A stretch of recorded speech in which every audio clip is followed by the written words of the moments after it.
Hello, my friends. Welcome to my studio. I'm Bonnie, and this is Bonnie's Fluid Creations. And today I'm going to attempt what I call a shovel pour. Originally, I tried doing it with the dustpan, and I've done a couple of those, and I'm not really good at it, but I'm still in the experimental stage. So the first one I tried was in a dustpan, just a dollar store dustpan. And then the next one I tried was more of a shovel kind of thing.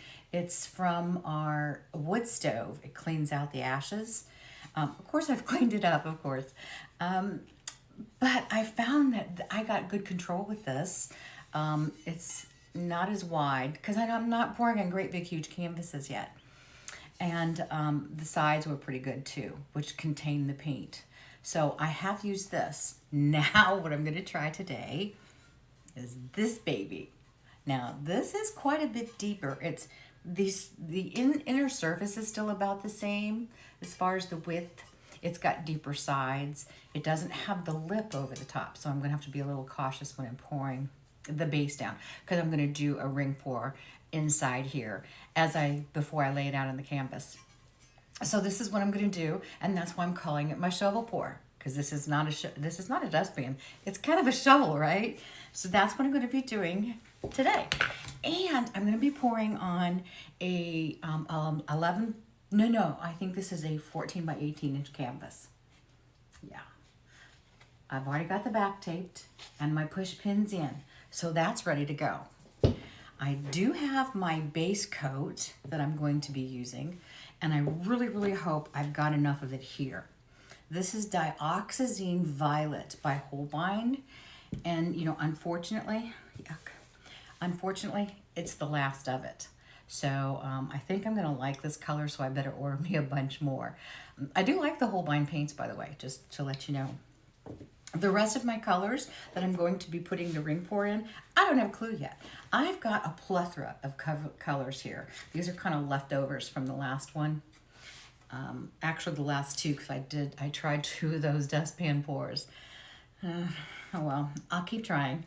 We learn. Each time we do a pour, we learn. I've got so much here to choose from. Let's see, I've got Artezas. I've got some Artist Loft. Most of them are a metallic. This Pebeo, though, is an iridescent blue-green. But the Artezas are like, this is a pearl ocean blue, a pearl lime green. Let's see. I have and here's a pearl pistachio green. That's much lighter, but I really like it. It really kind of brightens up stuff. You have to be cautious sometimes using that because at least I've found that it really it doesn't take over the painting, but it mutes it down somewhat, is what I've found anyway in mine. I have a Folk Art Regal Red. I might mix up some more of that because that is really a cool contrast in it. I've got this mix here. I don't even know what's in it. It was a teal from some of my older paints that I've been kind of mixing together, which still might happen with these. I might create new paint colors. But this is a turquoise that I've added some Holbein Pearl Silver to, and I think there's even some Blick gold. Oh my gosh, and there's even some 24 karat gold in here. So who knows when I'm going to come up with this one. I got an Artist Loft metallic Cobalt blue. I've got a Deco Art berry metallic. This here is a mix of Blick gold with, I think, 24 karat gold. This one's, I think this is an interference, I'm not sure, but it's an Arteza Fairy Tale blue. I might give that a shot. So, and then there's an Amsterdam light sky blue, but I'm going to try using up these colors, obviously not all of them. I might even mix a couple to see what we come up with. I also have a little white that I've got a little bit of the DecoArt satin enamel thrown in there. This is a little blob. So these are my color choices. I have no idea what we're going to do yet, other than it's going to be a shovel pour, and my base is going to be the Dioxazine Violet. So anyway, grab yourself a beverage. Today I'm having some coffee because I'm a coffee girl, and let's get to it. And also, I have to come around there because my remote's not working. So see you in a bit. Okay, we're back. I have my base coat down, my Dioxazine Violet by Holbein. I have layered my cup, and I've used 1, 2, 3, 4, 5, 6. I think I've used like 6 colors in here, and I'll list those down in the description. So this is my layered cup, which I have already laid a little bit of the base coat of Dioxazine Violet in my shovel so that the paint will come out of there pretty well. And we'll see how this works out. Okay, so let me go ahead and do a little ring pour into my shovel. Here we go.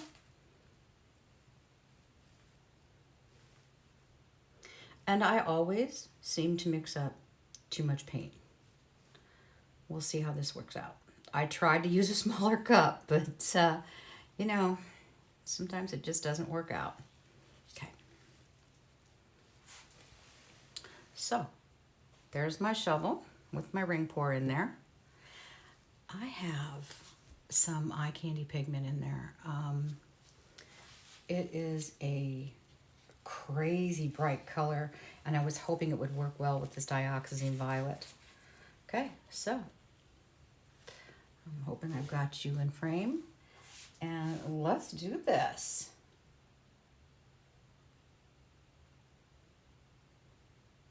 Okay, here we go. Here goes nothing.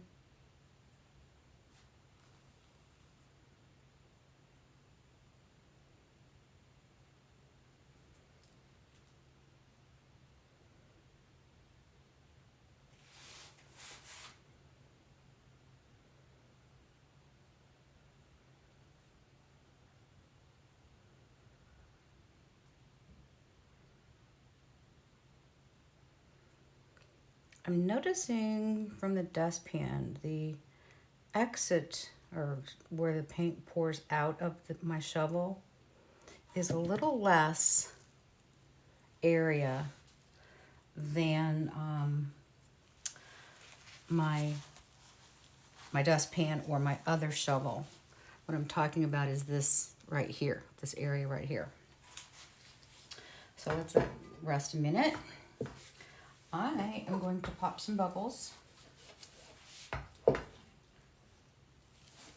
Looks like I got a lot of that teal in there. Yeah, let's see if this torch is going to work.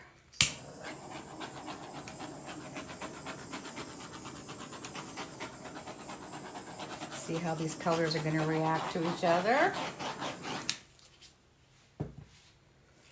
Let's tilt it. I do want to leave some negative space.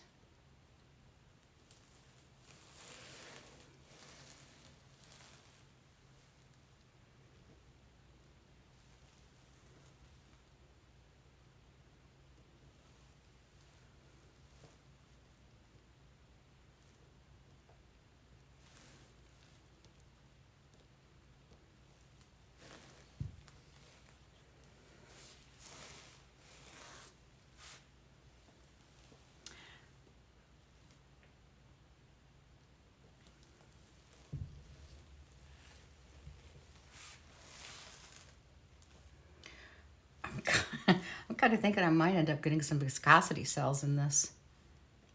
And what I mean by that is from the paint rubbing against each other, the different brands of paint, the different types of paint, viscosity, the different, what am I trying to say? I don't know. It kind of looks like a waterfall there. Let's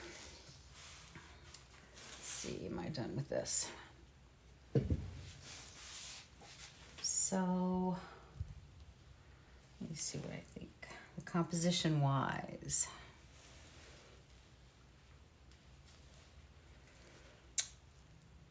Yeah, we're going to get some cells down in here through this Dioxazine Violet. I can see those popping up. They're pretty cool looking.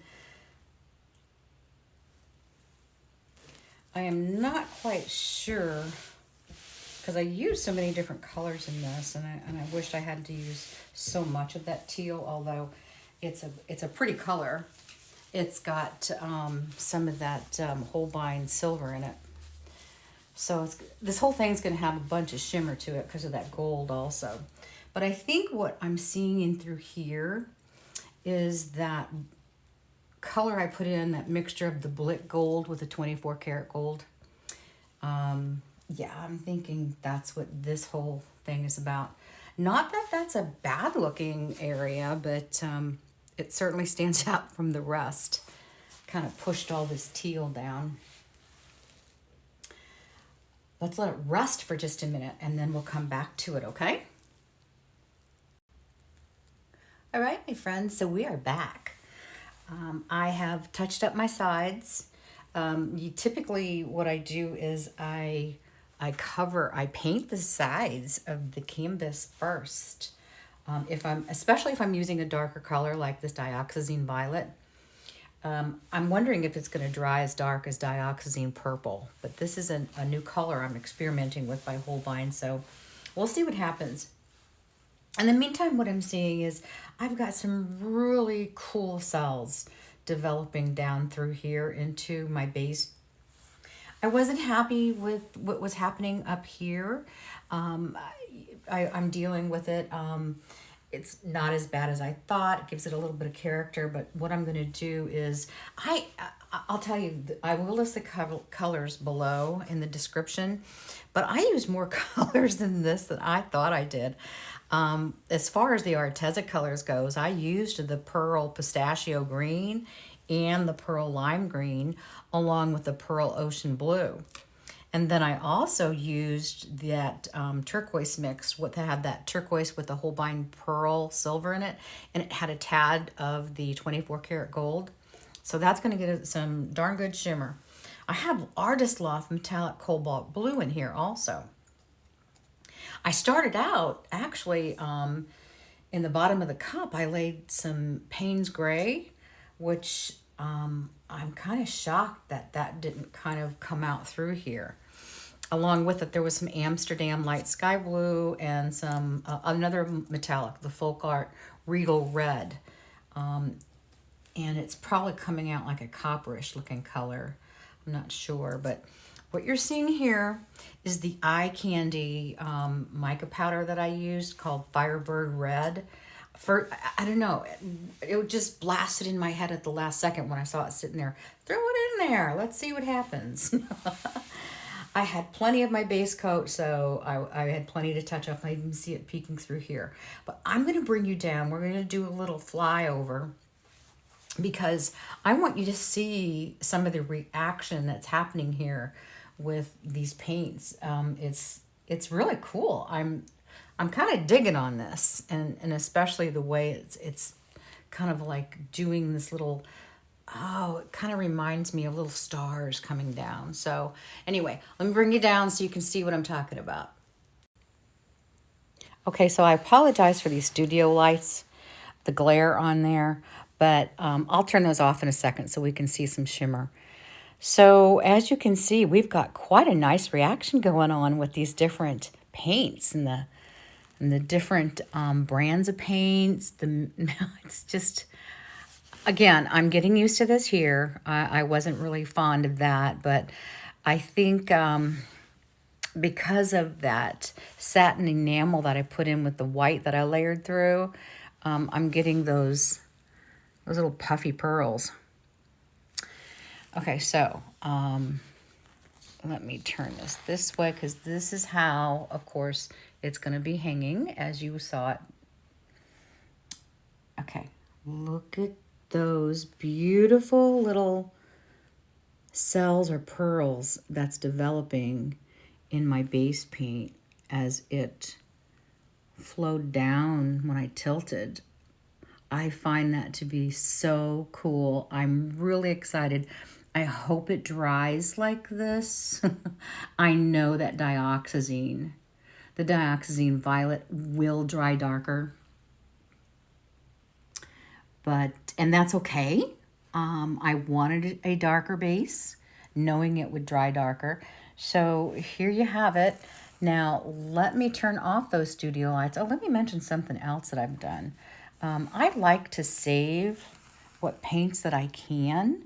So in the shovel, you know, I've taken the paint out, very little leftover paint in the shovel, and I poured it into a cup and mixed it up because I like to try to reuse paints. Oops, that was way too close for you, wasn't it? So I'll mix that up a little bit because I see some turquoise down in there. I like to save and reuse paints that's either come off the canvas or out of the shovel or whatever, out of the cup. So, okay. So let me turn off the studio lights, see if we can get some shimmer. Oh, for sure. There's that shimmer. And that is that gold and all the metallics that's been layered in there. You can see the gold shimmer for sure. That 24 karat gold. Even though it was mixed in with the Blick deep gold, you can still see how that 24 karat comes through. Let's look and see some shimmer. All those little pearls. You can see some shimmer there. Nice. Loving it. Loving it. So there it is, my friends. I will try to come back and do a quick shot of it once it's dry. Oh, look at that. That is so pretty, that shimmer. I'm really happy I put that eye candy, that Firebird Red in there. Really pops the color, doesn't it? So there it is, and let me get this way on the whole thing so we can see. I think that is so pretty. It's not perfect, but you know, practice makes perfect, and I've only done a couple of these, so I think this might be my favorite so far. So anyway, we'll come back and see what we get once it's dry. Okay, so I came back in on this as it's drying. Actually, you can see because it's not, you know, you can see where it's still wet and the edges are just now drying. But I'm coming in on this before it's dried because this is a lesson learned on this particular type of pour where you're doing a ring pour. The paints on this one turned out to be way too thin. And how you can tell is how they ran together. And you don't, well, you can't see the actual outline of the colors too well because like they should be lines like this. If you've obviously done a ring pour, you know this. And the colors were just too thin. The consistency was just not right in this. And they all kind of ran together. I mean, this is good. You know, you can see the distinction here, but the rest of this kind of all kind of blended. So lesson learned. As I mentioned at the beginning, I am not used to doing ring pours. I do a lot of cloud pearl pours, etc. But ring pours I've just really not done much of. So I've learned a big lesson on this. But I gotta tell you, I just love the reaction this had down here. I really do. I think I'll try another one. Obviously, consistency a bit thicker on those ring pour paints, but I really hope that I get a reaction with the paints the way they did down at this end. Yeah. So anyway, this is a fail, unfortunately. And I just wanted to pop on real fast to finish up this video to show you that, you know, it doesn't work for you all the time, but I learn every time something. Thanks for watching, guys.